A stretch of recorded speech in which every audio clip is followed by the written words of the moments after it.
Ever since I started using the women's restroom about 4 years ago, give or take, beginning of 2022, there's always been something that bugs me that I don't get. How is it that someone such as myself, who for the first 26 years of her life did have the experience of using the men's restroom, somehow, some way, has a much more enjoyable experience using the restroom as opposed to someone who is female, has always identified as female, always used female restrooms, who has more of a tomboyish clothing style, or happens to have like a flat chest, who happens to be a lesbian, or just a girl who happens to have shorter hair, or just a Butch-like appearance. Why exactly is that? It seems that just about every single month, there's a new news story detailing the events of a cisgender woman who has always been a woman, has always identified as female, is screamed at, questioned to no end, or beat the heck up. A few months ago, a tall, 6'4" cisgender woman was fired from Walmart for using the women's restroom. She was followed into the women's restroom by a man, not a transgender woman, a man. Now, she was offered the job back only after there being a lawsuit, but she did not take it. I've had coworkers talk about being cornered, being questioned, being screamed at, even women asking what parts she does or doesn't have, being questioned everything and anything under the sun inside the restroom that she fully deserves to use. One coworker in particular has told me that she has had to grab her boobs to prove that she's a woman, to prove to someone who had cornered her that wholeheartedly did not believe that she is a woman in any capacity. Let's compare that to myself. 5'9", 5'10", somewhere right in there. Skinny trans woman. This right here is where I cataloged my very first year transition from 2021 to 2022. And if we skip to February 26th, found this the other day, February 26th, it says that at 9:30 a.m., and I circled it, 9:30 a.m., big day, I used the ladies' room today. I didn't even get an odd look. I was nervous, but it was worth it and gratifying. And at that point, I would have been about 7 months on hormones. I started in July of 21, so August, September, October, November, December, January, February, so about 7 months of hormones at this point. And just to clarify this, I started using the women's restroom for my safety. For well over a month at this point, I was using the men's restroom, as I have for the past 26 years, and a couple times a day, I would get men come into the restroom, see me at the sink, which is a clue in itself, because I was washing my hands. The amount of men who I would see go directly from the urinal or directly from the toilet and pass right by the sink, never ever washing their hands, was absolutely disgusting. So several times a day, I'd be washing my hands at the sink. You know, my hips are kind of starting to fill out. I have boobs, I've got the long hair, and my voice sounds pretty close to what it is now.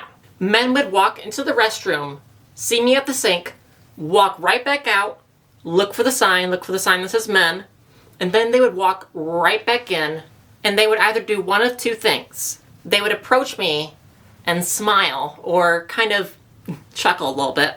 I had to nod or smile or kind of chuckle back. A couple of days earlier, on the 17th of February, I noted that there were 3 instances of that happening, one of which being a new coworker who waited for me to finish using the sink to enter, which was definitely nice of him. It was just confusing as hell to me. Every time that this happened, it was just so disheartening, and that just killed me every time. It's actually kind of interesting because as far as my memory goes, I can only remember a total of about 5 times in my entire 26 years that I ever stood to use the urinal or use the toilet, ever. That's both in public and at home. And then about a week after I started using the women's restroom at work, on March 1st of 2022, I went to Golden Corral Buffet. Now, I was going to use the restroom, and I was going in the door to the men's restroom. A guy comes out and says, "This is the men's. There's a women's restroom over there." So it was right around the corner. So that's exactly what I did. I used the ladies' restroom. From that day forward, on March 1st, 2022, I never used the men's restroom again. I started using the women's restroom no matter where I was. And there's no way in hell that I'm going back. There's no way you could ever force me or pay me. It says down here, 10 out of 10 will never use the men's unless need be, for safety or such. I'm getting real boobage now, so I gotta start taking this serious. I'm actually passing for a woman, and gotta start acting like one. So I haven't used the men's restroom in almost 4 years. But why, oh why, are my cis-sisters getting cornered, screamed at, punched at, and being asked or forced to prove their sex when I myself haven't? Now, I will take into account the 2 instances that have happened since I've started using the women's restroom, both of which have happened since Trump regained presidency in January. But in neither one of these instances was there any dialogue between me and the other user. Why is it that someone who is assigned female at birth has always identified as female and have taken on a short hairstyle or are just flat-chested or has a sexuality pertaining to only women? Why is it that they have more problems than me?